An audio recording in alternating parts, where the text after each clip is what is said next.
Hi అండి. అందరికీ నమస్కారం. Welcome to my channel. ఈ వీడియోలో ఏపీ ఉద్యోగులకు మరియు పెన్షనర్లకు సంబంధించి ఐఆర్ ప్రకటన, 12వ పీఆర్సీ కమిటీ ఏర్పాటు దిశగా సీఎం సంచలన నిర్ణయము. దీనికి సంబంధించిన పూర్తి తాజా సమాచారాన్ని ఈ వీడియోలో తెలుసుకుందాము. వీడియో అయితే ఎక్కడ గాని స్కిప్ చేయకుండా ఎండ్ వరకు చూసేయండి. అప్పుడు ఇన్ఫర్మేషన్ పూర్తిగా అర్థమవుతుంది. అలాగే వీడియో చూస్తున్న ప్రతి ఒక్కరు వీడియోకైతే లైక్ చేయండి ఫ్రెండ్స్. ఈ వీడియోని తోటి ఉద్యోగ, పెన్షనర్ మిత్రులతో అయితే షేర్ చేయండి. కొత్తగా మన ఛానల్ చూస్తున్నవారు ఇంకా ఎవరైనా సబ్స్క్రైబ్ చేసుకోకపోతే వెంటనే మన ఛానల్ అయితే సబ్స్క్రైబ్ చేసుకోండి. సబ్స్క్రైబ్ చేసుకోవడం వల్ల నేను చేసే ప్రతి ఒక్క వీడియో మీ వరకు రీచ్ అవుతుంది. ఇక ఆలస్యం చేయకుండా వివరాలకైతే వెళ్ళిపోదాము. ఫ్రెండ్స్, ఇక విషయానికి వచ్చినట్లయితే ఆంధ్రప్రదేశ్ రాష్ట్ర వ్యాప్తంగా ఉన్నటువంటి సుమారు 13 లక్షల మంది ప్రభుత్వ ఉద్యోగులు, ఉపాధ్యాయులు మరియు పెన్షనర్ల ప్రయోజనాలే పరమావధిగా ఏపీ ఎన్‌జీఓ సంఘం అలుపెరగని పోరాటం చేస్తోంది. విశాఖపట్నంలో ఎన్‌జీఓ హోమ్‌లో జరిగినటువంటి ఈ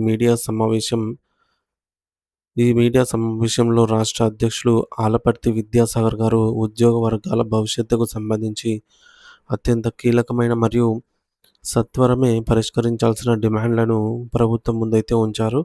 రాష్ట్ర ప్రభుత్వం నూతన వేతన సవరణ సంఘం పీఆర్సీ ఏర్పాటు ప్రక్రియలో ఇకపై ఏమాత్రం జాప్యం చేయకూడదని, తక్షణమే ఒక సమర్థుడైనటువంటి పీఆర్సీ చైర్మన్‌ను నియమించాలని ఆయన అత్యంత ప్రాధాన్యతతో డిమాండ్ చేశారు. పీఆర్సీ చైర్మన్ నియామకం జరిగితేనే కొత్త జీతాల పెంపుదలపై శాస్త్రీయమైన చర్చలు మరియు గణాంకాలు సేకరణ అనేది మొదలవుతుంది. దీనికోసం రాష్ట్రంలోని సుమారు 13 లక్షల మంది కుటుంబాలు ఎంతో ఆశగా ఎదురు చూస్తూ ఉన్నాయని ఆయన వివరించారు. నిత్యావసర వస్తువుల ధరలు ఆకాశాన్ని తాకుతున్న ఈ తరుణంలో పెరుగుతున్న జీవన వ్యయం మరియు కుటుంబ భారాల నేపథ్యంలో వేతన సవరణ అనేది ఉద్యోగులకు ఒక విలాసం కాదు, అది వారి కనీస అవసరమని ఆయన గుర్తు చేశారు. పీఆర్సీ నియామకంలో జరుగుతున్న ప్రతిరోజు ఆలస్యం ఉద్యోగుల్లో తీవ్రమైన ఆందోళనను, అనిశ్చితిని కలిగిస్తోందని, దీనివల్ల వారి పనితీరుపై కూడా ప్రభావం పడే అవకాశం ఉందని ఆయన ఆవేదన వ్యక్తం చేశారు. కొత్త పీఆర్సీ నివేదిక రావడానికి మరియు అది పూర్తి స్థాయిలో అమలు కావడానికి కొంత సమయం పడుతుంది కాబట్టి ఉద్యోగులు తక్షణమే ఆర్థిక వెసులుబాటు ఉద్యోగులకు కల్పించేలాగా మధ్యంతర భృతి, ఇంటీరియం రిలీఫ్‌పై ప్రభుత్వం ఒక సానుకూల నిర్ణయం తీసుకోవాలని విద్యాసాగర్ గారు విన్నవించారు. మధ్యంతర భృతి అనేది ఉద్యోగుల ప్రస్తుత ఆర్థిక ఇబ్బందులకు ఒక మందు బిళ్ళలాగా పనిచేస్తుంది. అంతే, ఇది వారి మనోధైర్యాన్ని ఆహ్, పెంచుతుందని ఆయన పేర్కొన్నారు. అదేవిధంగా ఉద్యోగులు తమ కష్టార్జితం ద్వారా దాచుకున్నటువంటి సరెండర్ లీవుల బకాయిలను నిలిపివేయకుండా ఒక క్రమ పద్ధతిలో, అంటే ప్రభుత్వంపై ఒకేసారి భారం పడకుండా వాయిదాల బా వారీగా అయినా సరే చెల్లించాలని, ఈ మేరకు ఉద్యోగులను ఆదుకోవాలనైతే కోరారు. ఈ బకాయిలు పెండింగ్‌లో ఉండటం వల్ల ఉద్యోగులు తమ అత్యవసర అవసరాలకు, అంటే పిల్లల చదువులకు లేదా ఆరోగ్య సమస్యలకు అప్పులు చేయాల్సి వస్తోందని ఆయన వివరించారు. రాష్ట్ర అభివృద్ధిలో మరియు ప్రభుత్వ సంక్షేమ పథకాలను క్షేత్రస్థాయిలో ప్రజల్లోకి తీసుకెళ్లడంలో ఉద్యోగులు అత్యంత కీలకమైన పాత్ర పోషిస్తున్నారని, వారి సంక్షేమాన్ని ప్రాధాన్యతగా గుర్తించాల్సిన బాధ్యత ప్రభుత్వంపై ఉందని ఆయన నొక్కి చెప్పారు. ప్రభుత్వం గతంలో ఎన్నడూ లేని విధంగా ఉద్యోగుల సంక్షేమం కోసం సుమారుగా 21,000 కోట్ల రూపాయల భారీ మొత్తాన్ని బకాయిల రూపంలో విడుదల చేయడం, దీని పట్ల విద్యాసాగర్ గారు హర్షం వ్యక్తం చేశారు. ఈ నిధుల ద్వారా జీపీఎఫ్, ఏపీజీఎల్ఐ వంటి ముఖ్యమైన పొదుపు నిధులతో పాటుగా పదవీ విరమణ చేసిన ఉద్యోగుల పెండింగ్ ప్రయోజనాలు చాలా వరకు క్లియర్ అయ్యాయని, ఇందుకు ముఖ్యమంత్రి గారికి మరియు ఆర్థిక శాఖకు కృతజ్ఞతలు తెలియజేస్తున్నామని చెప్పారు. ఇది ప్రభుత్వంపై ఉద్యోగులకు ఉన్న నమ్మకాన్ని మరింత పటిష్టం చేసిందని, అందుకే తాము ఎప్పుడూ ప్రభుత్వ అభివృద్ధి మరియు సంక్షేమ కార్యక్రమాలకు నిర్మాణాత్మకమైన సహకారం అందిస్తామని ఆయన స్పష్టం చేశారు. అంతేకాకుండా ఉద్యోగుల కెరీర్ ఎదుగుదల కోసం డిపార్ట్మెంట్ ప్రమోషన్ కమిటీ డీపీసీ ద్వారా పదోన్నతుల ప్రక్రియను నిరంతరం పర్యవేక్షిస్తూ వేగవంతం చేసినందుకు ముఖ్యమంత్రి గారికి, ప్రభుత్వ ప్రధాన కార్యదర్శికి, సీఎస్ మరియు జీఏడీ సెక్రటరీ గారికి ప్రత్యేకంగా అయితే ధన్యవాదాలు తెలిపారు. పదోన్నతులు సకాలంలో రావటం వల్ల ఉద్యోగుల్లో పని పట్ల ఉత్సాహం మరియు జవాబుదారీతనం పెరుగుతాయని ఆయన అభిప్రాయపడ్డారు.